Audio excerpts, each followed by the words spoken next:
안녕하세요. 반갑습니다. 한국사 능력검정시험 심화 75회 해설 강의 시작하도록 하겠습니다. 일단 이번 시험은요, 최근의 난이도를 계속 유지하고 있어서 대체적으로 좀 평이하다라고 얘기할 수가 있겠습니다. 22번과 38번을 제외하고는 크게 어렵지 않았습니다. 자, 그럼 지금부터 모두 50문제 해설 강의 시작해 보도록 할게요. 그동안 제 강의를 들으셨던 분은 좀 익숙하겠지만 처음 듣는 분들도 있을 수 있기 때문에 일단 강의 전개 방식에 대해 설명을 드리자면, 한능검 문제 같은 경우는 내용의 난이도와 상관없이 일단 읽을 거리가 너무나 많이 있죠. 그러다 보니까 전략적 접근을 하셔야 되는데, 저는 자료글과 그리고 선지 안에서 중요한 키워드를 별도의 색깔로 표시를 했습니다. 앞으로 문제를 푸실 때도 바로 이런 부분을 찾아서 문제를 푸시면 되겠습니다. 선지는 5개가 있지만 대부분의 경우에는 정답만 보도록 하겠습니다. 왜냐? 문제가 크게 어렵지 않기도 하거든요. 우리가 거의 1시간 동안 이 강의를 진행할 예정인데 문제가 50개입니다. 그러면 평균 한 문제당 1분 정도밖에 시간이 없는데 하나씩 다 해설을 하자면 시간이 너무 많이 걸립니다. 그래서 이것도 전략적으로 접근을 하고요. 대신에 선지 안에서 살펴볼 거리가 좀 있다 싶을 경우는 추가 선지도 보여드리도록 하겠습니다. 자, 1번 문제에서는 가시대의 생활 모습을 물어봤는데요. 계급이 발생하였다. 비파용동검을 사용하였다. 그러면 청동기 시기가 되겠죠. 청동기 시기와 관련돼서 여러분이 가장 많이 생각할 수 있는 답은 고인돌 부분일 겁니다.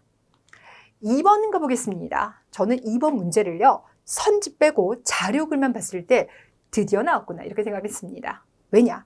고조선 관련돼서 조금 어렵게 나온다라고 하면 고조선 전체 역사를 제시하고 난 다음에 그 중간에 이렇게 물어볼 수가 있고요. 최근 들어서 한능검에서 이런 문제가 안 나왔기 때문에 이제 나올 때가 되었다 이렇게 생각을 했습니다.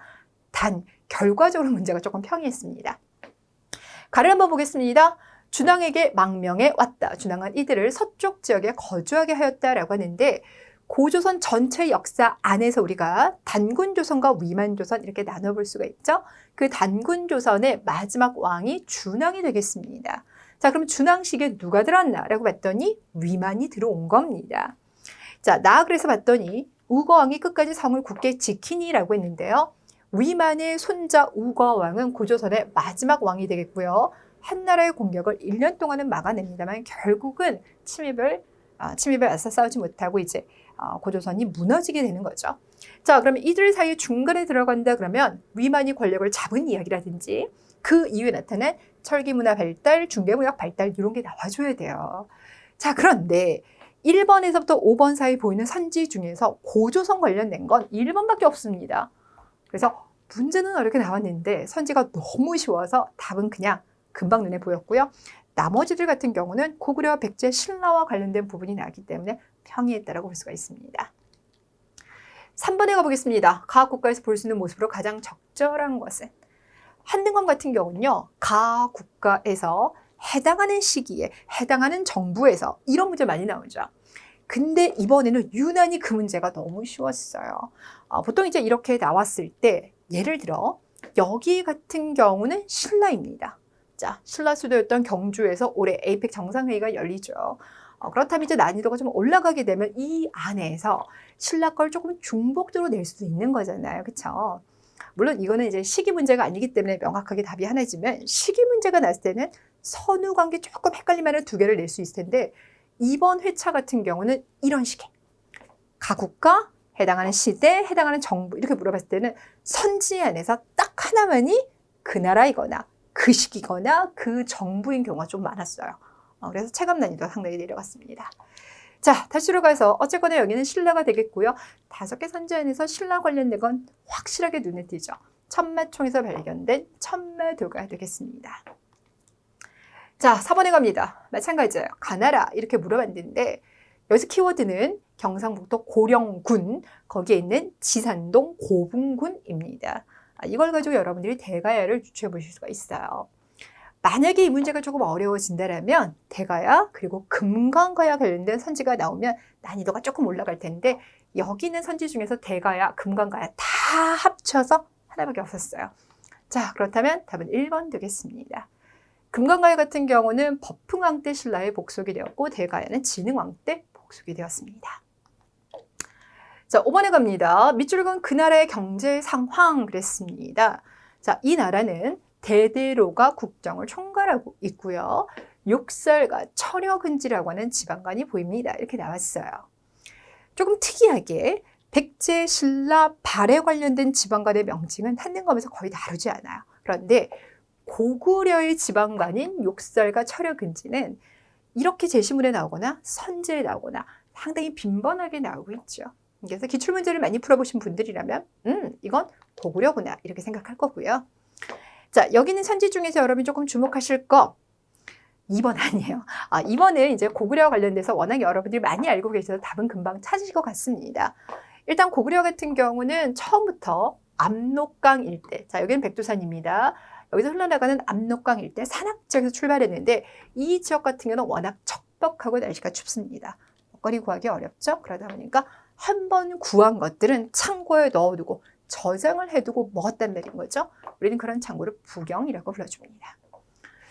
자, 그럼 이제 저는 5번에 조금 살펴볼 부분이 있기 때문에 가져왔는데요.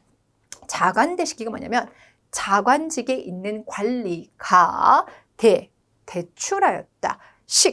곡식을 대출해 주었다라는 겁니다. 그러니까 본인이 대출 받은 건 아니고요. 자관직에 있는 관리가 백성들에게 이자를 받고 곡식을 빌려주었다라는 기록이 있습니다. 이건 발견된 지 그렇게 오래되지 않은 유물이 되겠는데요. 이게 목간이에요. 나무에다가 이제 글을 써둔 거거든요. 근데 약 한 80cm 정도 되는 거기에 여러 개의 글이 적혀져 있습니다. 자, 그래서 백제 시대에 백성들에게 공물을 대여하였구나 라고 하는 걸 우리가 파악할 수 있는 유물이 되겠습니다. 6번에 갑니다. 가에 들어갈 내용으로 가장 적절한 것은 그랬는데 해공 왕이 나왔으니까 통인신라 부분이죠. 통인신라 안에서도 우리가 중대, 하대 이렇게 구분을 했을 때는 왕이 연속적으로 피살되고요. 왕의 다툼이 빈번하게 일어나고 그러면서 지방에서 호족 세력이 성장한다라고 하는 신라 하대가 되죠. 선지 안에서 신라와 직접적 관련이 있는 건 요 세 개가 되겠습니다. 자, 근데 그 중에서도요. 같은 난이라 하더라도 1번 같은 경우는 통일되고 난 다음 신분왕 시기, 그래서 신라 중대와 관련된 거라면 여기 김원창이라는 이 반란 같은 경우는 신라 하대 헌덕왕 시기입니다. 그래서 김움돌의 난과 김원창이 나는 시점이 다르기 때문에 구분을 해두셔야 돼요. 7번에 갑니다. 다음 자료에 나타난 상황 이후에 있었던 사실로 옳은 것은 이랬습니다. 일단 당나라가 보이고 수나라가 보입니다. 자, 그런데 수나라 병사의 해골이 이렇게 나왔으니까 뭔가 수나라가 큰 전투를 겪었구나 이걸 생각할 수가 있죠. 그리고 난 다음에 천리남짓에 걸쳐 장성을 쌓았다. 즉 다시 말해서 천리장성 관련되어 있는 부분입니다. 이것도 이제 한능검에 정말 많이 나왔던 문제예요. 고구려 입장에 살펴봤을 때 7세기에 무슨 일이 벌어지고 있었느냐 그걸 얘기를 하는 건데 영령왕 시기 때는 수나라를 상대로 영유왕 시기 때와 보정왕 시기 때는 당나라를 상대로 여러 가지 일을 겪었잖아요. 그 부분이에요. 그러니까 수나라 병사의 해골 이거니까 살수 대첩과 관련된 것이다. 자, 근데 천리장성을 쌓았다라고 했으니까 이 부분을 말하는 거예요. 근데 질문에서 이후를 물어보고 있죠. 나머지 선지 같은 경우는 세기 자체가 너무 뜬금없이 6세기, 5세기 이런 거고요. 삼국시대 문제 풀 때는 철저하게 세기를 접근해야 되는 거 알고 계시죠? 그래서 여기는 명확하게 7세기다. 그럼 7세기 관련돼서 여러분 주목할 만한 건 1, 4번인데 이 내용 정리를 보니까 1번 같은 경우는 이후가 아니라 이미 이전에 있었던 거죠. 그럼 이후가 되려면 여기 안에 있는 것들이 답이 돼야 됩니다. 답은 그래서 몇 번? 4번이 되는 겁니다. 그래서 이 문제가 여기서 3점짜리 있긴 하지만 이게 워낙 많이 나왔던 한능검 주제이고 또 이런 유형이 너무 많이 나왔기 때문에 주제와 유형 자체가 익숙해서 체감 난이도는 2점 정도가 되겠습니다. 8번에 갑니다. 다음 자료에 나타난 국가에 대한 설명으로 옳은 것은 그랬는데요. 지금 여기 고왕은 대조영을 말합니다. 그 다음에 나온 게 무왕, 두 번째 왕이죠. 여기는 세 번째 왕, 문왕을 말합니다. 여기는 10번째 왕, 선왕을 말합니다. 우리가 발해 전체 역사 230여 년 안에서 대조영, 무왕, 문왕, 선왕은 무조건 알고 계셔야 되죠. 자, 그럼 발해 관련돼서 우리가 이제 생각해 볼 수 있는 특징이 정치사 관련됐을 때 어떤 선지까지 여러분 생각해 볼 수 있을까요? 발해 정치기구 안에서 주자감, 정장성, 중정대 이 정도 생각해 볼 수 있을 거고요. 지방제도 안에서는 5경 15부 62주로 지역을 나눠 통치했다 부분이 나올 수가 있습니다. 9번에 갑니다. 가지역에 대한 탐구 활동으로 가장 적절한 것은 그랬어요. 백제 역사 유적 지구는 웅진천도 이후를 담고 있습니다. 이렇게 얘기를 했어요. 그럼 백제 노읍지 세 군데가 있잖아요. 맨 처음은 지금의 서울에서 출발했습니다. 근데 여기는 빼고 천도 이후부터 가는 거니까 우리가 생각해 볼 수 있는 건 충청남도 공주시, 그 다음 충청남도 부여군, 그리고 여기 익산 같은 경우는 다시 옮겨볼 뻔했지만 실제로 옮기진 않았죠. 자, 그래서 두 번째 수도, 두 번째 수도, 세 번째 수도, 그리고 네 번째 수도가 될 법했던 곳, 여기를 묶어서 이렇게 불러줍니다. 자, 그러면 결국 가지역은 충청남도 부여군이 되겠습니다. 그냥 부여만 쓰면 여러분들이 혹시 옛날 나라 부여라고 생각할까 봐 부여군을 언급했고요. 여기 선지들 다 좋았어요. 다 좋았지만 이 문제가 좀 쉽게 느껴지는 건 나머지 선지를 보시면 이건 백제 관련된 게 아닌데? 이렇게 생각해 볼 수가 있죠. 물론 통시대사를 가지고 문제를 물어봤을 경우는요.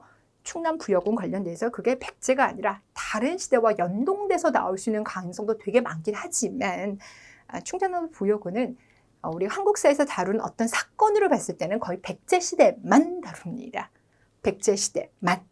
되셨나요? 자, 그러다 보니까 백제 관련 선지는 3, 4번이 되겠고요. 부여 같은 경우는 성왕이 수도를 옮기면서 사비성이라고 불렀던 바로 그곳이 되겠습니다.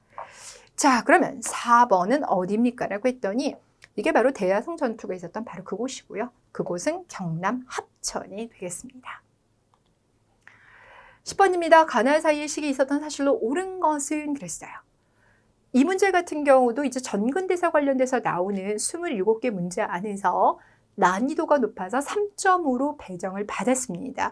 단 실제로 풀어보면 이거 많이 봤던 거잖아. 이런 생각이 들다 보니까 실제 체감 난이도는 뚝 떨어집니다.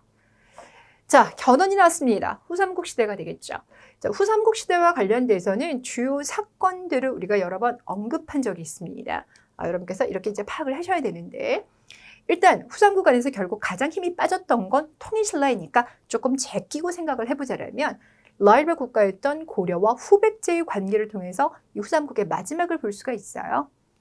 공산전투에서는 후백제가 승리하지만 3년 후에 있었던 고창전투에서는 고려가 승리하죠. 그러면서 고려가 주도권을 잡기 시작했고 후백제 안에서는 왕위 다툼 문제도 벌어졌었고 또 신라 같은 경우도 결국 나중에 스스로 항복을 하게 되죠.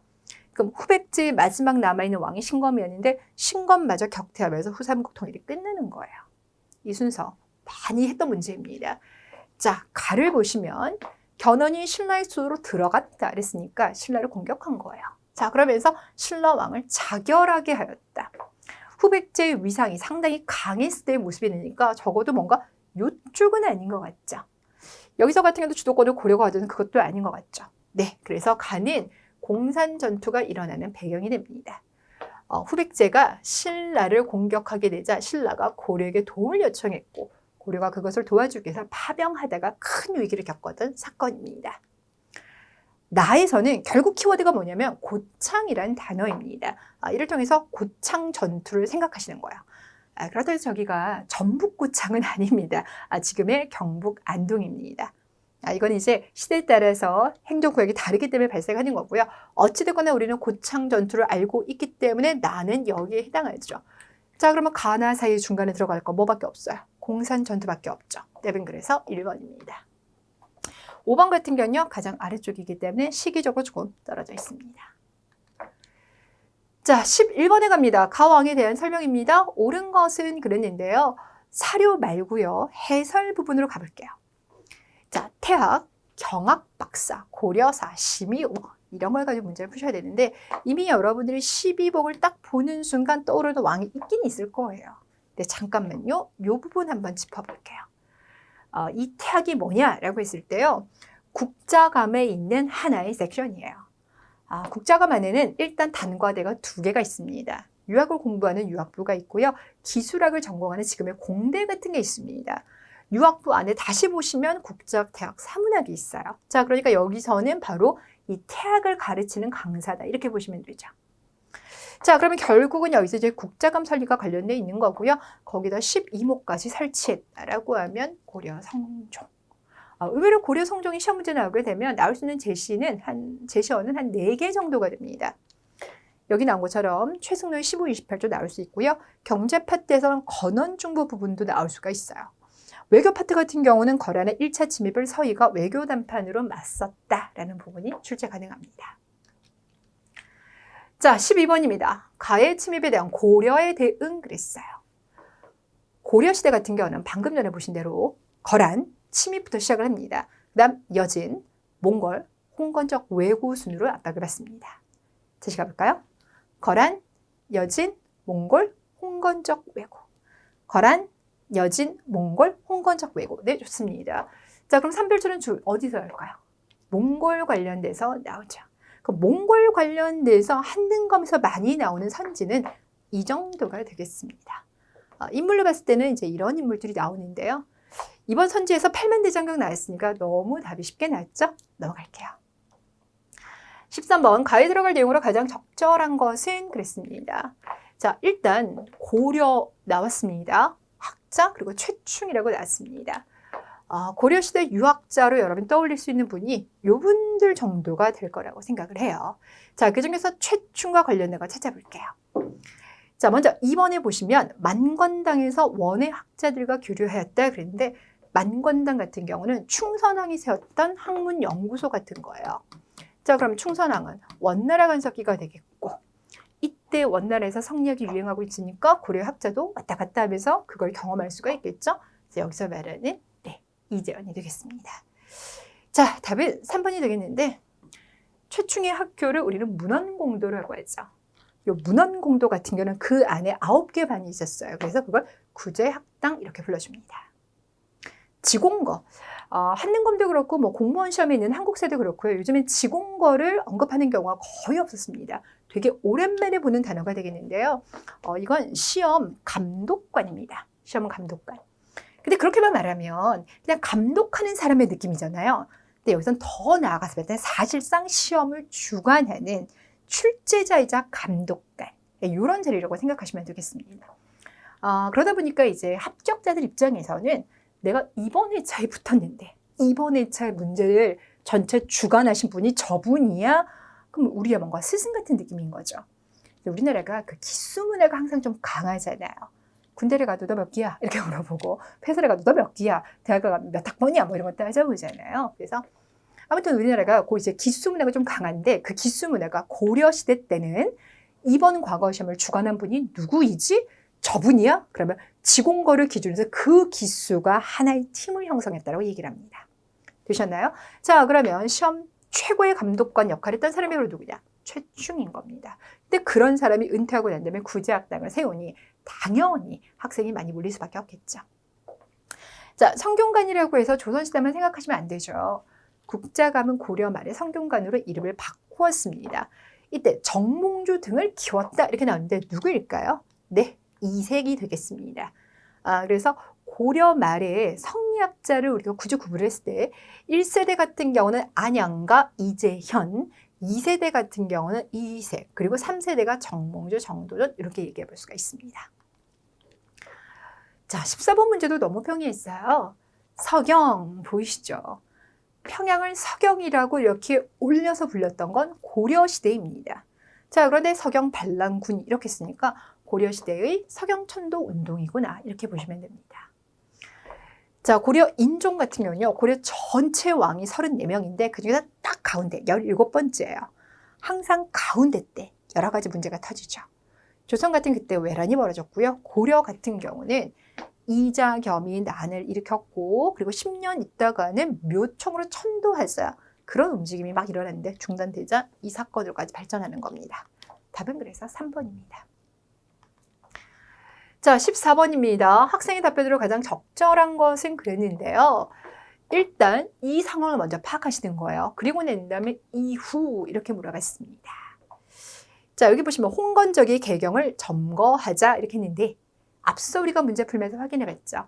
고려를 침략했었던 대외 세력들을 순서대로 살펴보면 거란, 여진, 몽골, 홍건적 왜구입니다. 자, 그러니까 홍건적이 침입했다 그러면 고려 말. 자, 임금이 복주가 지금의 안동이거든요. 안동까지 갔다. 누구냐? 바로 공민왕입니다. 자, 그럼 여기서 이제 물어보는 건 공민왕 그때부터 포함해서 이후 이렇게 하는데 난이도가 올라가게 되면 이 공민왕이 제2기간이 25년이에요. 그 안에서도 초기와 후기로 나눠볼 수 있겠지만 요즘 한능검 문제는 그렇게까지 물어보지가 않습니다. 자, 그러니 요거 자체가 그냥 공민왕 시기구나 이렇게 생각을 해본다면 우리가 그 이후라고 했을 때 우왕, 장왕, 공양왕 정도까지를 생각해 볼 수가 있어요. 근데 살상 선지 같은 경우도 워낙 또 명확하게 나와서 해당하는 요식에 들어가는 내용은요 5번밖에 없었습니다. 자, 16번 다음 상황이 나타난 국가의 경제 모습을 물어보고 있습니다. 자, 소 보이십니까? 이게 바로 향부곡소의 그 소입니다. 소에서 이렇게 이제 여러 가지 물품을 만들었다. 고려가 되겠습니다. 해동통보라고 하면요 고려 안에서도 숙종이 있었죠. 숙종 같은 경우는 동생이 의천이었고요. 의천은 또 송나라에도 다녀왔는데 이 송나라라는 나라가 중국 역사상 정말 경제가 발달한 나라예요. 경제가 발달하다 못해서 전 세계가 그 당시 돈을 써본들 동전 수준이었거든요. 근데 나중에 그들은 아예 지폐도 만들어요. 송나라 시기 때 만든 지폐는 지금으로 말하면 약간 암호화폐, 비트코인 약간 그런 느낌이에요. 그러니까 완전 최첨단을 달리고 있었던 거죠. 자, 그런 송나라의 상황을 구경하고 하는 의천이 형에게 얘기하죠. 형아, 우리도 돈 만들자. 그래서 경제를 국가가 장악해야 되겠어. 이렇게 형아한테 말합니다. 그래서 만든 게 해동통보입니다. 자, 그럼 이제 여러분께서 이 자료를 보고 난 다음에 고려와 관련돼서 나올 수 있는 경제 부분 선지가 뭐가 있을까라고 했을 때 가장 1순위는 결국 병난도가 최고의 항구였다. 이거 나올 수 있죠. 그리고 의외로도 종종 나오는 게 바로 이 부분이에요. 고려는 수도뿐만 아니라 주요 도시에 국가가 운영하는 관영 상점이 있었어요. 거기에서 책, 약, 술 이런 것들을 팔았습니다. 17번 가에 들어갈 내용으로 가장 적절한 것은 그랬는데 너무 쉬웠어요. 네, 고려시대가 나왔고요. 그냥 내려갔을 때 고려하면 직지 심체 요절 빼먹을 수가 없죠. 그렇죠? 네, 전 세계에서 남아있는 금속 활자로 찍어낸 책 중에서 가장 오래된 게 이 책입니다. 자, 18번입니다. 가 국가 이렇게 물어봤어요. 그래서 이것도 이제 쉬워졌는데 논산 관촉사에 가면 은진미륵이라는 별명을 가지고 있는 아시죠? 이 얼굴이 좀 삼각형으로 생긴 얼굴이 되게 큰 부처님. 우리나라 전체 불상 중에서 크기가 제일 커서 높이가 대략 한 18m가 되겠습니다. 자, 논산관촉사 석조미륵 보살입상에 대한 이야기를 합니다. 그럼 이건 이제 고려예요. 한능검 시험 같은 경우는 이런 이제 유물 사진들, 유물 유적의 사진들이 이제 잘 나오는데 유형은 두 가지입니다. 처음부터 그냥 밑에다가 해당하는 유물의 이름을 알려주는 경우도 있고요. 아니면 이렇게 사진만 제시하는 경우가 있는데 사진 제시하는 경우에는요. 답이 되는 것들은 그냥 국민 누구나 다 아는 정말 대중적이고 한국인이라면 어디선가 한두 번쯤은 봤을 만한 그런 것들을 답으로 합니다. 그래서 조금 특이하다 싶은 거는요. 궁금만 하긴 해도 답이 되는 경우는 없습니다. 자, 여기 1번에서부터 5번까지 나와 있는 탑들은 정말 각 왕조를 대표하는 탑들이기 때문에 그냥 사진만 딱 봐도 아실 수가 있어야 되죠. 그럼 봤을 때 고려를 대표하는 탑은 어디가 되겠습니까? 네, 3번 되겠습니다. 우리나라 탑들 같은 기본적으로는 다 돌로 만들죠. 그런데 요거 같은 경우는 돌 안에서도 다른 데서 볼 수 없는 대리석입니다. 대리석. 그래서 대리석 같은 경우는 이렇게 파기가 좋아가지고요. 문양을 만들기가 너무 좋아요. 그래서 그런 것들이 반영되는 게 이겁니다. 자, 이름은 여러분께서 외워주시면 되겠고요. 19번입니다. 다음 자료를 활용한 탐구 활동으로 가장 적절한 것은 그랬는데요. 조준 정도전 하면 급진파 사대부가 되겠습니다. 어린 이방석을 왕세자로 삼았다 그랬는데 태조 이성계에게는 아들이 모두 8명이 있습니다. 근데 이 8명 안에서 이방석은 마지막 8번째 아들이에요. 그럼 이 어린 아들을 왕세로 삼았으면 중간에는 나머지 아들들이 뿔이 났겠죠. 그가 바로 누구입니까? 5번째 아들이었던 이방원입니다. 그래서 곧장 왕자의 난이 벌어지면서 이방원은 정도전을 제거하고요. 자기 어린 이복 동생도 제거하고 사실상 권력을 장악합니다. 여기 같은 경우도 이제 나머지 선지 중에서 그나마 조금 하나 볼만한 게 세조 권력 장악과 관련되는 계유정난 정도는 좀 볼만합니다만 크게 논란이 되거나 헷갈릴 만한 건 없었습니다. 20번입니다. 각 기구에 대한 설명으로 옳은 것은 그랬어요. 조선시대 정보기관 안에서 모든 관리에 대한 규찰과 탄핵을 담당합니다. 그러면 지금의 감사원이나 검찰 쪽, 이런 쪽 일과 관련되어 있겠죠? 그럼 조선시대는 사헌부예요. 사헌부 관련된 것도 한능검에서 정말 많이 나왔는데 우리가 생각해봤을 때 추가적으로 나올 수 있는 게 뭐가 있을까? 보통의 경우는 이 정도가 생각될 수가 있습니다. 그런데 이번에는 대사원을 수장으로 한다. 이게 답이 됐어요. 이렇게만 본다면 아니 이제 지금부터 의정부를 이끄는 최고 수장의 이름부터 시작해서 각 기관의 수장의 이름을 다 외워야 되나요? 그렇게 여러분들 생각하실 수가 있는데 아니요. 여기 제시하진 않았지만 나머지 4개의 선지가요. 너무나 명확하게 이건 사헌부랑 전혀 상관없는 비변사를 시작으로 해서 각종 다른 기구가 나왔어요. 그래서 소거법을 쓰게 되면 충분히 답을 찾을 수가 있고요. 두 번째는 대사원의 이 사원이 사헌부의 사원과 한자가 똑같습니다. 그렇게 해서 유추해서 푸시는 것도 하나의 방법입니다. 자, 21번입니다. 가에 대한 조선의 대응으로 옳은 것은 그랬습니다. 자, 일단 조선 초에 경과 경성에 무역소를 설치했다. 이 부분이 되게 중요해요. 그러면 경원과 경성은 도대체 어디 있느냐? 여기 백두산이라고 있잖아요. 여기 있는 게 경원, 여기가 있는 게 경성입니다. 경성이라고 해서 일제강점기 때 서울을 경성이라고 불렀거든요. 그거 생각하시면 안 돼요. 이쪽이에요. 만약에 이걸 모르신다 하시더라도요. 변경을 침범하던이라고 하면 이쪽 부분이 되겠죠. 만약에 일본이 침략했다 그러면 변경이라는 단어를 쓰지 않고요. 해안가를 약탈한 이렇게 얘기를 하겠죠. 또 하나 유추해 볼 수 있는 게 북병사라고 하는 관직입니다. 북쪽, 그렇죠. 북쪽 지역의 병사를 관리하는 직책이라는 뜻에서 북병사가 나온 겁니다. 되셨나요? 자, 그러면 조선 초기 때 우리 북쪽에 있었다 그러면 누구를 말하는 겁니까? 여진족입니다. 자, 그리고 난 다음에 봤을 때 이제 여진족을 토벌하기 위해서 최윤덕과 김종서를 보내서 사군육진을 개척했다. 답은 이렇게 보이죠. 근데 이제 동평관 이런 거 나오면 조금 헷갈리죠. 동평관 같은 경우는 이제 일본과 관련된 거고요. 요거랑 많이 헷갈리는 게 북평관이에요. 요거 같은 경우는 둘 다 한양에 있는데 동평관에는 일본 사신들이 와서 머무르는 거고 북평관은 여진족 사신들이 와서 머물렀던 겁니다. 그 차이를 구분하시고요. 찰령위라고 하면 고려 말에 명나라가 우리 땅 차지하겠다고 설치한 것이 되겠습니다. 자, 22번. 앞서 제가 이번 회차에서 문제가 조금 어려운 게 2개가 있습니다라고 했잖아요. 그 중에 하나가 바로 22번인데요. 일단 당연히 3점짜리입니다. 자, 요 22번 이제 어려운 이유가 요 가 사료가 한 번도 나온 적이 없고요. 나 사료 같은 경우는 가끔 나오기는 합니다만 상당히 드문드문 나오기 때문에 이 사건 자체를 여러분들이 모르실 수가 있다는 겁니다. 자, 그래도 가장 확실하게 알 수 있는 건 조광조라고 하는 이 사람이죠. 근데 여기 봤더니 조광조의 벼슬을 모두 회복할 수 있으면 이렇게 얘기를 했어요.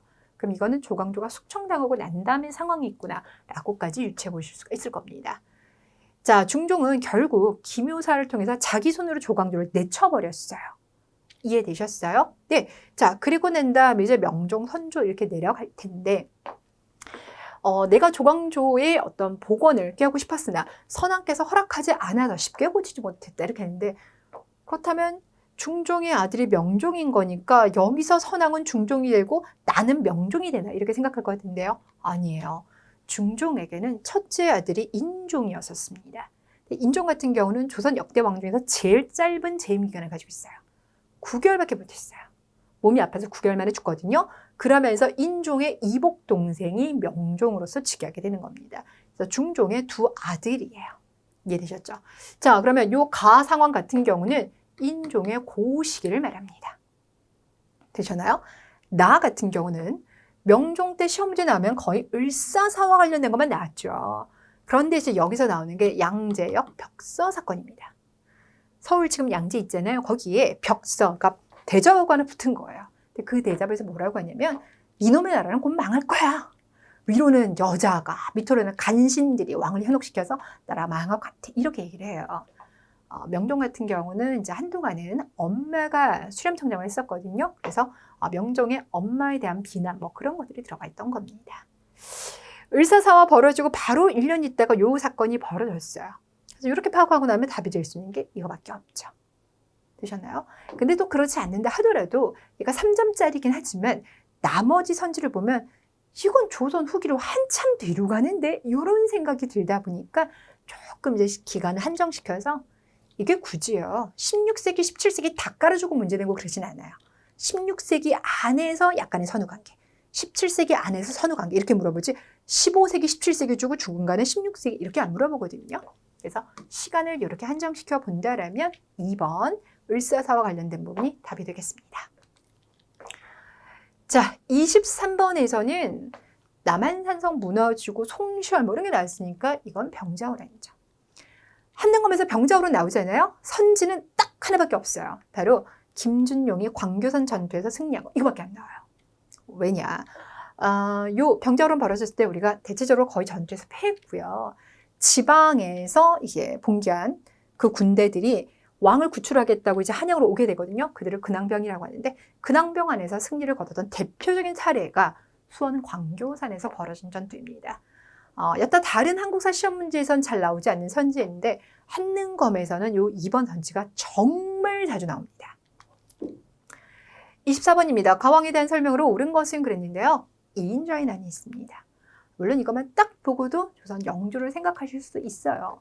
네, 조금 더 정리를 한번 해보자면 조선시대 우리가 파악해둘 주요 반란 중에 이런 거 이런 거 등이 있습니다. 되셨나요? 그 안에서 이시의 난이라든지 이인자의 난, 나주벽서 사건 같은 경우는 권력과 권력이 충돌하는 거고요. 임꺽장의 난과 홍경래 난과 임술 농민분기 같은 경우는 권력자를 상대로 해서 피지배층이 봉기를 일으킨 겁니다. 그래서 봉기하면 거의 이거만 나와요. 자, 그래서 영조를 생각하시고요. 영조는 나올 수 있는 선지 너무 많죠. 근데 그 많은 선지 안에서 얘만큼 쉬운 선지는 없죠. 틀리시면 안 됩니다. 25번입니다. 밑줄 그은 시기에 볼 수 있는 모습으로 가장 적절한 것은 그랬는데요. 장용영 이렇게 했으니까 이건 조선 후기예요. 자, 그러면 조선 후기 관련된 걸 찾아주시면 되는데 답은 1번이죠.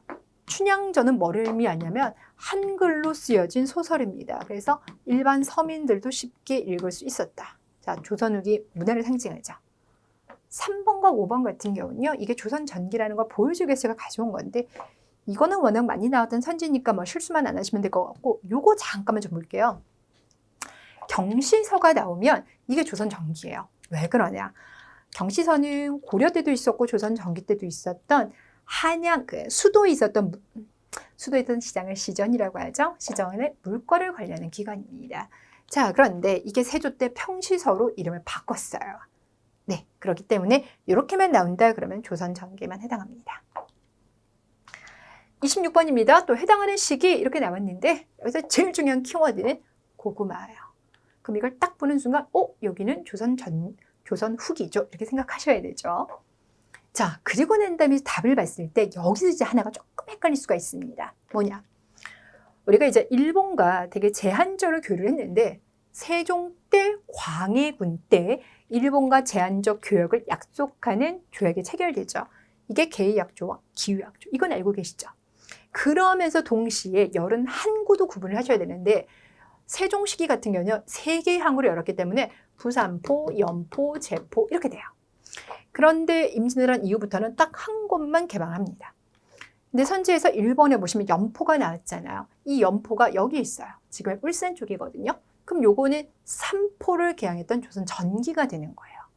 그래서 오히려 이 문제가 그러니까 점수에 비해서 이건 조금 꼼꼼하게 공부하지 않았으면 아니면 한국사 능력 검정 시험 문제, 기출 문제를 많이 풀어보지 않았으면 충분히 실수할 수 있는 문제라고 생각합니다. 27번 가왕의 재위 시기에 있었던 사실로 옳은 것은 그랬습니다. 세도 정치가 나왔습니다. 장인이 김조순이에요. 이렇게 있어요. 그러면 순조, 헌종, 철종 중에 장인이 김씨였던 거는 순조와 철종입니다. 그중에서 김조순 하면 순조시기예요. 근데 여러분이 그렇다고 해서 이게 철종 때이면 어떡할까요?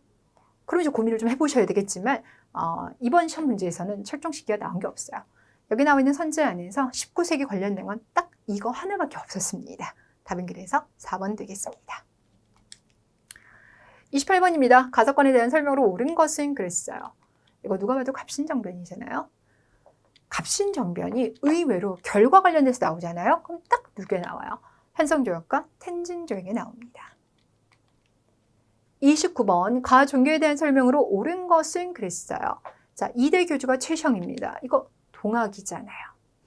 물론 여러분들이 동학 같은 경우는 교단을 운영할 때 포주, 접주라고 하는 그런 지위를 두고 각 지역에 있는 그 교인들을 관리했다. 이렇게 많이 아실 것 같아요. 이건 뭐 답을 찾는데 크게 어렵진 않을 것 같고요. 제가 생각하기에 5번은 조금 보실 부분이 있습니다. 무장투쟁을 전개했다 그러면 가장 많이 생각하는 게 대종교이죠. 물론 맞아요. 하지만 의민단이라는 단체를 만든 건 천주교입니다. 그래서 잘 나오진 않아요. 되게 오랜만에 나온 선지거든요. 그렇기 때문에 챙겨두시면 좋겠습니다. 30번입니다. 밑줄근 전쟁 기간에 있어서 사실로 옳은 것은 그랬는데요. 제가 지금 여기 3점이라고 그렇게 다 보여준 이유가 어려서가 아니에요. 3점인데 너무 쉽게 나왔어요. 자, 일단 이 전쟁은 한반도를 둘러싸고 일본 러시아 간 전쟁이니까 러일 전쟁이죠. 되셨나요? 그럼 러일 전쟁 관련돼서 나올 수 있는 건 이거밖에 없어요. 일본이 1905년 독도를 불법 점령했다. 이거 여러분들 많이 아시죠? 일단 아간파천 같은 경우는 을미사변 일어난 바로 다음에 1890년대 중반이에요. 러시아가 저령도로 공짜로 빌려 쓰게 했다. 이거는 1898년 독립합의 마지막 해예요. 조정상미수륙 무역장전 같은 경우는 이모군란 결과로 나오고요. 이거는 흥선대원 시기니까 정말 시점상으로 거리가 큽니다. 자, 31번 가 인물에 대한 설명으로 옳은 것은 그랬어요. 자, 잠깐 살펴볼게요. 여기 위정척사 운동 나왔습니다. 그러니까 성리학의 옛질서를 수호하려고 했었던 사람들의 움직임을 말하죠. 보통 우리가 위정척사 운동과 관련돼서 단독으로 좀 나올 수 있다 그러면 최익현, 이만손, 이인영, 임병찬 정도? 근데 그 안에서 이인영은 단독 출제로 좀 나오기는 어려우니까 굳이 하자면 3분 정도가 나올 수가 있습니다. 일단 이 최익현 같은 경우는 흥선대원군 시기부터 해가지고요. 1906년, 7년? 그때까지 활동을 되게 많이 했는데 일단 흥선대원군 시기부터 시작해서 고종 초기 때는 본인이 생각해서 옳지 않다 싶으면 상소문을 엄청나게 많이 작성을 했어요.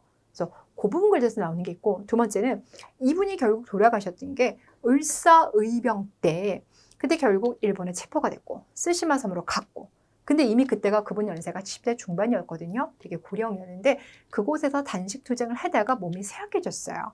마지막에는 단식투쟁을 중단하긴 했지만 이미 워낙 몸이 쇠약해졌기 때문에 결국 돌아가시게 됩니다. 이만송 같은 경우는 조선 책략이 이제 유포가 되었을 때 거기에 대해서 반발하는 상소문을 올렸죠. 그것으로 유명합니다. 여기는 이제 13도 창의군을 이끌던 총대장이고요. 이분 같은 경우는 1912년 일제강점기 때 국내에서 독립의금부라는 조직을 만들어서 다시 또 의병활동을 재개하려고 했었던 거죠. 되셨나요? 자, 그럼 어찌됐건 딱 이렇게 봤을 때 조약 체결에 반대하면서 상소를 올렸고요. 그 상소문의 핵심 내용은 일본과 서양은 이미 한 몸이니 일본과 교류하는 거 조금 주의해야 됩니다. 라고 하는 게 핵심입니다. 최익현이에요. 그럼 최익현 관련돼서 아까 말했다시피 의병 조직했다. 이 부분이 나옵니다. 자, 32번 문제 같은 경우는 이준 열사와 관련돼서 나오긴 했지만 이분에 대해서 물어보는 게 아니라 우리 애국 계몽운동 단체들 되게 많았잖아요. 그 단체 안에서 1세대 단체인 독립협회와 1900년대에 있었던 2세대 단체들 그 특징 구분하는 겁니다. 참고로 여기 단체들을 외울 때는 앞글자만 해서 보헌 대신 이걸 약간 보험이라고 생각해가지고요. 보험 대신에 운동 많이 하세요. 이렇게 제가 항상 우스갯소리를 말합니다. 자, 1번 들어가 볼까요? 고종태위 반대운동을 전개했다. 이거 대한자강입니다. 일제가 황무지 개강권을 요구하자 그건 안 돼. 우리 땅은 우리가 지킬 거야. 지킬 거야. 보안이죠? 네, 이렇게 해서 보안회가 만들어져서 답은 2번이고요. 대성학교 안창호가 설립했습니다. 자, 안창호 같은 경우는 신민의 핵심 멤버죠. 일제가 조작한 백오인 사건으로 1911년에 와해가 됐고요. 건국강령을 발표했다 그러면 대한민국 임시정부가 나옵니다. 자, 33번 해당하는 인물에 대한 설명으로 옳은 것은 그랬는데요. 자, 키워드 여기 있습니다. 하얼빈에서 의로운 싸움을 시작했고 리슨에서 죽을 장소를 정하였다 했는데 하얼빈에서 누구를 죽인 거예요? 이토 히로부미를 죽인 거죠. 안중근 이야기입니다. 결국 안중근은 체포가 되어서 중국 리순 감옥에서 사망합니다. 리순 감옥 같은 경우는 우리나라 독립운동가가 많이 사망한 곳으로 알려져 있는데 정확히 거기에서 몇 분이 돌아가셨는지 몰라요. 그래서 리순 감옥에서 돌아가셨다고 가장 명확하게 밝혀진 게 안중근과 신채호가 되겠습니다. 34번 밑줄근 시기에 있었던 사실로 옳은 것은 그랬어요. 자, 시기 이렇게 나오고 그게 일제강점기라고 하면 항상 여기는 1910년대, 20년대, 3, 40년대 이렇게 세 섹션으로 나눠보죠. 자, 그럼 딱 봤더니 헌병들이 강압적으로 다스리는 거니까 이건 1910년대가 됩니다. 그럼 1910년대 정치적인 부분에서 이런 게 나온다면 경제적인 부분에서는 회사령, 토지 조사 사업 이런 게 나오고요. 옛날에는 초등학교를 이제 보통학교라고 그때 부르는데 우리가 지금 초등학교 6년이잖아요. 근데 일제강점기 초창기 때는 그거 4년으로만 제한시켰다.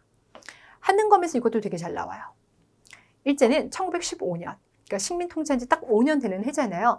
자기네들이 조선을 이렇게 근대화시켰다. 이거 강조하려고요. 경복궁에서 조선 물산 공진회라는 걸 열었었습니다. 자, 35번입니다. 기사가 보도된 시기에 볼 수 있는 모습으로 가장 적절한 것은 그랬는데요. 이 문제가 되게 어려운 문제가 될 뻔했어요. 근데 사실상 너무 쉬운 문제가 됐죠. 왜 그러냐? 일단 총독부가 나왔으니까 1910년에서부터 1945년까지입니다. 경부선 같은 경우는 이게 1905년에 개통이 되었습니다. 자, 그러면 이걸 봤을 때 요거는 일제강점기구나 시기를 한정시킬 수가 있고요. 무엇보다 1923년에 일어난 일본에서 일어난 관동 대지진을 언급하고 있어요. 근데 그게 재작년이래요. 그럼 시점 자체가 1925년이죠. 이 문제가 어려워지려면 한 19년 정도나 20년에 벌어진 사건 하나 언급하고 그 다음에 있었던 걸 언급해 줬더라면 둘 중에 뭐지? 이렇게 헷갈렸을 텐데 여기는 선지 4개가 누가 봐도 개화기예요. 그래서 일제강점기 관련된 건 이거밖에 없어요. 네, 잠깐만 기억해 주세요. 경성제국대학은 우리나라에서 최초로 설립된 종합대학인데 이게 1924년에 수립이 됐습니다. 한능검에서 난이도가 올라가게 되었을 경우에는 경성제국대학이 하나의 시점으로 나와서 그 이후 이렇게 파악해야 수도 있거든요. 1924년 기억해 두셔야 돼요. 자, 가운동의 배경으로 가장 적절한 것은 얘는 1점이라고 하기에는 난이도가 좀 있어요. 일제강점기 최고의 독립운동이니까 누가 봐도 1919년 3.1운동이죠. 3.1운동은 일단 우리 내적으로는 독립운동에 여러 가지 열기가 쌓여 있었다. 거기다가 고종이 돌아가셨다. 이게 된 거죠. 외적으로는 전 세계적으로 1차 세계대전 끝나고 난 다음에 약소국 독립에 대한 이야기가 나왔어요. 그게 영향을 준 겁니다. 근데 이제 나머지 부분이 이게 다 일제강점기랑 관련되어 있기 때문에 정확한 시점을 파악하셔야 돼요. 그러기 때문에 저는 3.1운동 부분이라서 문제가 쉬울 수는 있지만 정확한 시점을 알아야 된다는 측면에서 결코 이거는 1점짜리 문제는 아니고 2점짜리다 이렇게 생각을 합니다. 자, 명확한 연도 파악해 두세요. 1926년입니다. 이건 1930년대 초반입니다. 자, 37번 가단체에 대한 설명으로 옳은 것은 그랬습니다. 자, 1915년인가 일제강점기 이렇게 됐어요. 독립운동과 관련돼서 어떤 단체가 나온다라고 했을 때 여러분이 파악해 두셔야 될 단체는요. 이 정도가 되겠습니다. 이건 그동안 제가 한능검 기출문제 풀이하면서 여러 번 보여드렸던 표인데요. 정말 여기 나와 있는 건 명확하게 시대 구분을 정말 다 해주셔야 돼요. 자, 국내에서는 1910년대 비밀단체였던 이 두 단체를 여러분 주목하셔야 되는데 여기 독립의금부 같은 경우는 옛날 의병 출신들이 가담을 많이 했고 대한광복회 같은 경우는 박상진이 국내에서 만들었는데 일단 서로 전력이 달라요. 요쪽 같은 경우는 조선총독부에다가 국권 반환 요구서 편지 써가지고 국권을 넘겨야 생각을 한 거고요. 요쪽 같은 경우는 그런 게 어딨어, 맞서 싸워야지 라고 생각해서 군자금 모집해가지고요 무력을 키우려고 했던 겁니다. 자, 그러니까 무력 관련된 1번이 답이 되는 겁니다. 최근 들어서 요 1910년대에 있었던 요 두 단체 문제는요 거의 매 회차 나오고 있는 느낌입니다. 그래서 기억해 두세요. 네. 자, 38번입니다.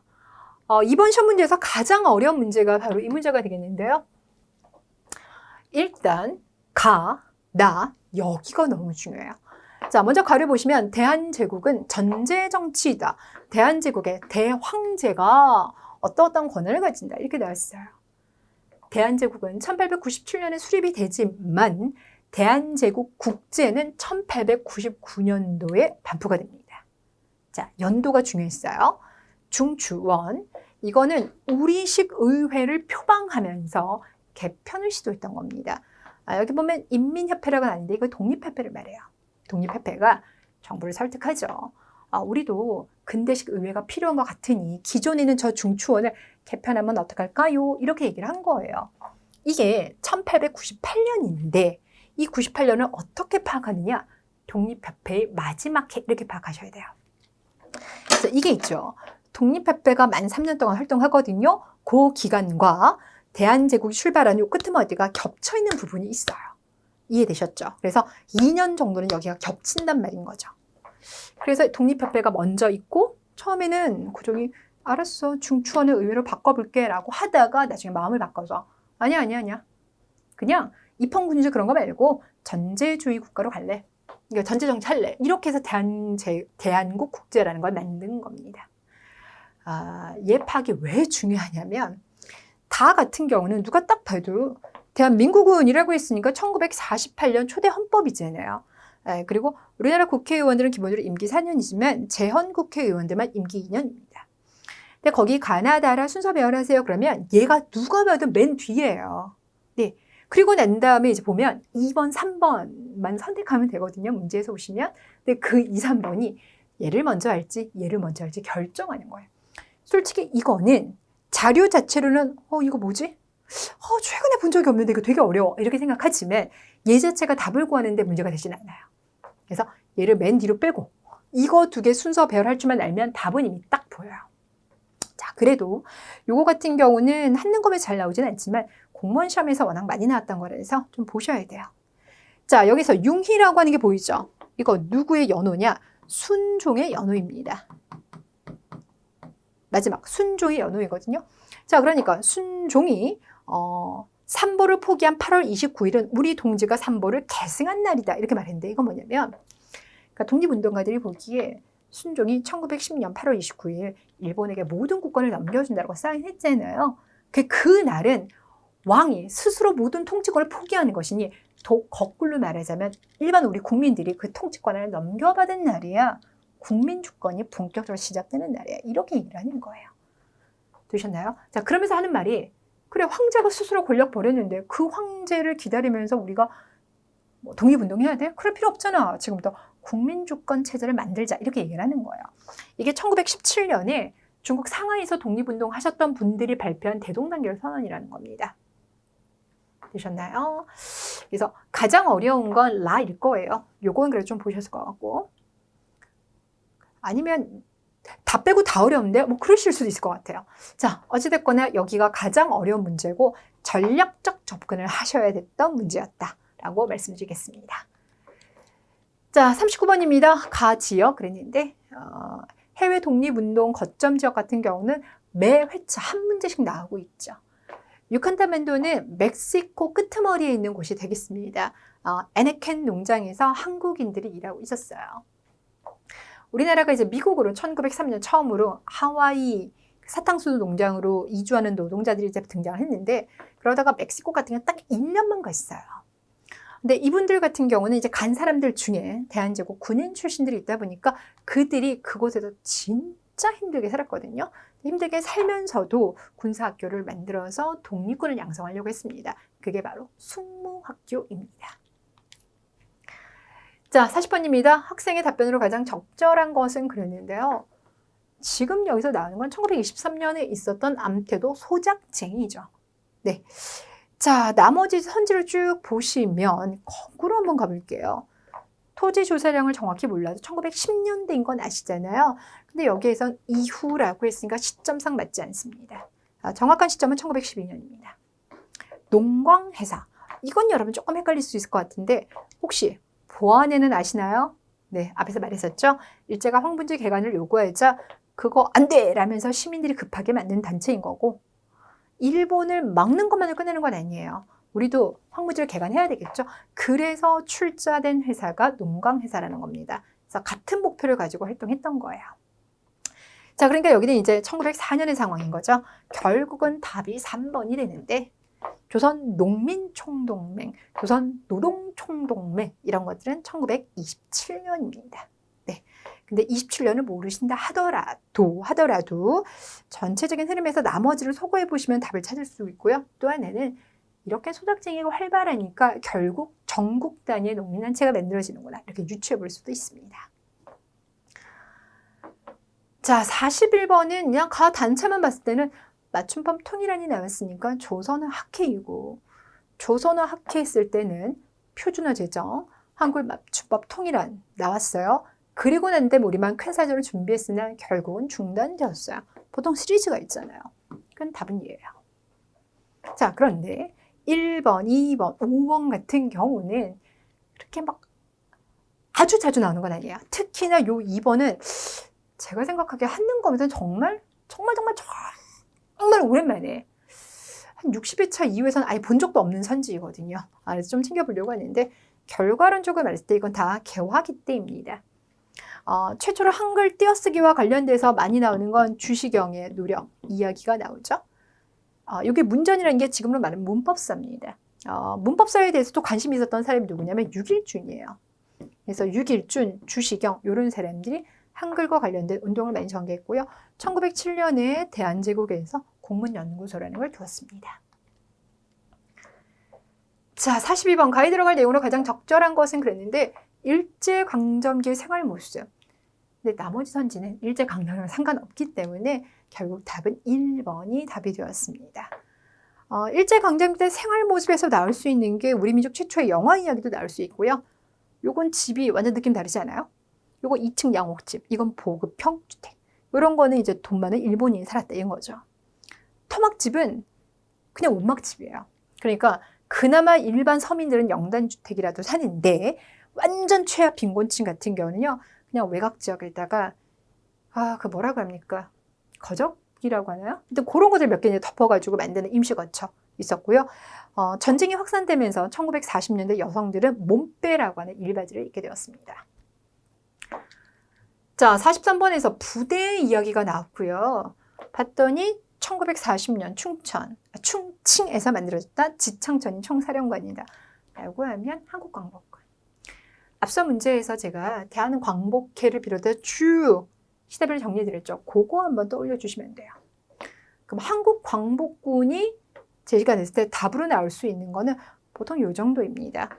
어떤 활동을 했느냐, 또 김원봉과 조선의용대 일부가 1942년에 합류를 합니다. 그래서 그거 기억해 두시면 돼요. 자, 44번에서 이 시기에 시행된 일제의 정책으로 옳은 것은 그랬는데 항상 일제강점기가 시기 이렇게 물어보게 되면 세 섹션으로 구분하셔야 됩니다. 이렇게 얘기했죠. 근데 1937년에 일어난 중일전쟁 이후 금속류를 공출해 갔다. 그러니까 1930, 40년대 이렇게 보고요. 여기 안에서 먼저 1번에서 신문지법 같은 경우 있잖아요. 요거 대한매일신보, 황성신문 같은 거 탄압하려고 만든 겁니다. 그래서 이건 1907년이고요. 애국반이 지금으로 말하면 반상회를 개최하기 위해서 만든 거예요. 반상회 혹시 아십니까?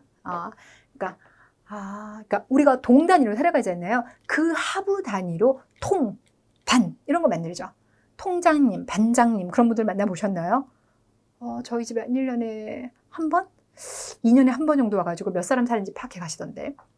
아무튼 그래서 애국반을 조직하였다 그러면 10집을 한 단위로 묶어서 이걸 애국반이라고 불렀다는 걸 말합니다.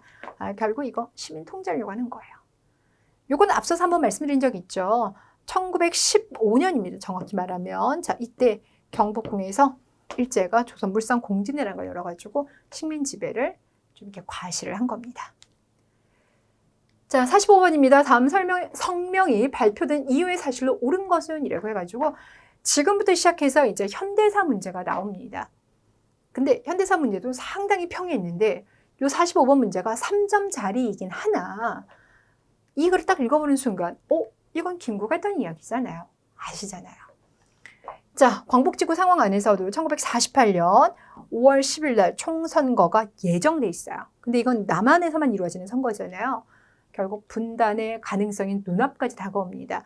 그러니까 이걸 막기 위해서 김구와 김규식이 북한에 가서 김일성을 만나고 와요. 그래서 남북 협상하러 가기 전에 김구의 심정을 담은 글이 되겠습니다.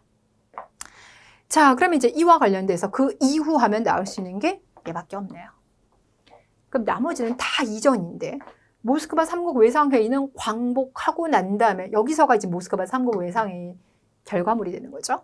이번에서 한국민주당 요거는 우리가 건국하자마자 여러 정당이 만들어집니다. 1945년 상황. 3번에서 좌우합작운동은 46년도 여름에서 시작돼서 47년도까지 갈 거고요. 조선건국준비위원회는 여기를 외워야죠. 그래서 이것도 45년에서부터 1년씩 다 구분해야 되잖아요. 47년도는 잘 안 나오니까 이 세 개의 연도를 잘 챙겨두시면 되겠습니다. 자, 46번입니다. 6.25 전쟁 중 이렇게 얘기했는데 그 시기 누가 봐도 이승만 정부인데 선지안에서 이승만 정부랑 관련된 게 딱 하나밖에 없어요. 나머지는 다 다른 정부예요. 그래서 난이도가 많이 들어갔습니다. 이승만 정부 같은 경우는 6.25 전쟁 끝나자마자 미국과 상호 방위 조약 체결했죠? 그 부분. 이승만 정부와 관련돼서 꼭 챙겨야 될 법이 몇 가지가 있어요. 반민족행위처벌법, 농지개혁법, 기속재산처리법. 그래서 꼭 챙겨두시고요. 47번 가정부 시기. 이것도 지금 YH 무역 사건이 나왔으니까 박정희 정부 마지막 해입니다. 근데 그것도 뭐 마지막 해 이렇게 물어보는 것도 아니고 그냥 박정희 정부 이렇게 얘기했는데 선지안에서 박정희 정부와 관련된 거는요. 누가 봐도 3.1 민주구국선언. 유신체제가 만들어진 72년도부터 유신체제 반대운동이 여러 형태로 나타내죠. 그 서막을 연 대표적인 운동인 76년도 이 사건이 있고요. 자, 그 다음에 김영삼 당시 이제 야당 의원을 국회의원직에서 제명시켜 버리다 보니까 이 사람의 정책 기반이 부산과 마산이거든요. 거기에서 정권에 반대하는 목소리가 나왔어요. 이게 이제 79년도. 그래서 79년도 YH 무역 사건과 더불어서 박정희 정부의 몰락을 보여주는 사건이 되겠습니다. 자, 48번 민주화운동. 이것도 민주화운동 하면 4.19 혁명, 5.18 6월 민주항쟁인데 문제가 좀 평이하게 나와서 그냥 누가 봐도 6월 민주항쟁입니다. 6월 민주항쟁의 결과 대통령 직선제, 또 5년 단임제의 개헌을 약속받게 됩니다. 49번입니다. 해당하는 정부 그랬는데요. 하나의 청산만 보자면 이게 어느 시기 조금 헷갈릴 수가 있어요. 참고로 하나회라고 하면 군 안에 있는 사조직으로서 육사 특정 기수를 중심으로 만들어진 겁니다. 자, 그런데 이제 여기가 결국 키워드가 되죠. 문민정부. 이게 바로 이제 김영삼 정부인데 김영삼 대통령 전에 노태우, 그 전에 전두환, 그 전에 박정희. 이 기간적으로 보시면 거의 30년 가까이 되는 기간이에요. 근데 이 기간 동안 군인들이 계속 권력을 잡았단 말이죠.